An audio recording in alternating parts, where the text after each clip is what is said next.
Hi, welcome back to my channel dough to nature food and more. ಇವತ್ತಿನ ದಿನ ನಾನು ಮಧ್ಯಾಹ್ನ ತಿಂಡಿಗೆ ಒಂದು ಮೇಥಿ ಪೋಹ ಅಂತ ಮಾಡ್ತಾಯಿದ್ದೀನಿ.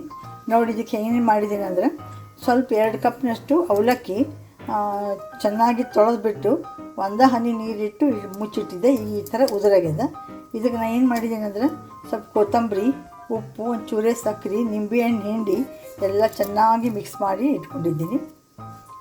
ಇದಕ್ಕೆ ಒಗ್ಗರಣೆ ಹಾಕಲಿಕ್ಕೆ ಏನೇನು ತೊಗೊಂಡಿದ್ದೀನಿ ಅಂದರೆ, ಸಣ್ಣದಾಗಿ ಹೆಚ್ಚಿದ ಒಂದು ದೊಡ್ಡದರಲ್ಲಿ ಅರ್ಧ ಈರುಳ್ಳಿ, ಒಂದು ಸಣ್ಣದು ಪೊಟ್ಯಾಟೊ, 2 ಹಸಿಮೆಣಸಿನ್ಕಾಯಿ, ಒಂದು ಸ್ವಲ್ಪ ಮೆಂತ್ಯ ಪಲ್ಯ, ಸ್ವಲ್ಪ ಟೊಮ್ಯಾಟೊ, ನಿಂಬೆಹಣ್ಣು ಅಂತೂ ಅಲ್ಲಿ ಹಿಂಡಿದ್ದೀನಿ.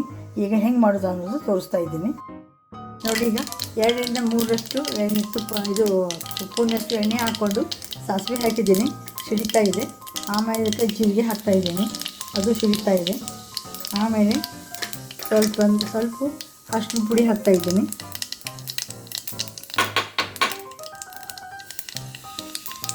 ಅರಿಶಿನ ಪುಡಿ ಹಾಕಿಬಿಟ್ಟಿಂದ ಇದಕ್ಕೆ ಮೆಂತ್ಯ ಪಲ್ಯ ಹಾಕ್ತಾಯಿದ್ದೀನಿ. ಮೆಂತ್ಯ ಪಲ್ಯ ಚೆನ್ನಾಗಿ ಮಾಡಿಬಿಟ್ಟು ತಾಳಿಸ್ಕೋಬೇಕು, ಹುರ್ಕೋಬೇಕು.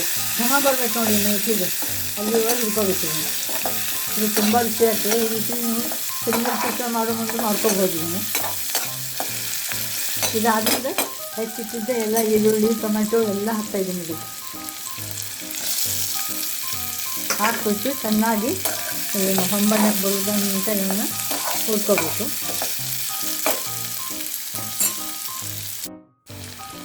ನೋಡಿ, ಈಗ ಆಗಿದೆ. ಇದಕ್ಕೆ ಉದುರಾಗಿದ್ದ ಅವಲಕ್ಕಿ ಹಾಕ್ತಾಯಿದ್ದೀನಿ. ಹಾಕ್ಬಿಟ್ಟು ಚೆನ್ನಾಗಿ ಇದನ್ನು ಈ ಕಾಳು ಅವಲಕ್ಕಿ ಒಡಿಲಾರ್ದಂಗೆ ಮಿಕ್ಸ್ ಮಾಡ್ಕೋಬೇಕು. ನೋಡಿ, ಈಗ ಮೇಲೆ ಶೇಂಗಾನು ಹಾಕಿದ್ದೀನಿ. ಇದನ್ನೇನು ಮಾಡ್ತಾಯಿದ್ದೀನಿ, ಡಿಶ್ ಔಟ್ ಮಾಡ್ತಾಯಿದ್ದೀನಿ. ಈಗ ಉದುರಾಗಿ ಇಷ್ಟು ಘಮ ಬರ್ತಾಯಿದೆ. ಇದೇ ರೀತಿ ನೀವು ಒಮ್ಮೆ ಟ್ರೈ ಮಾಡಿ ನೋಡಿ.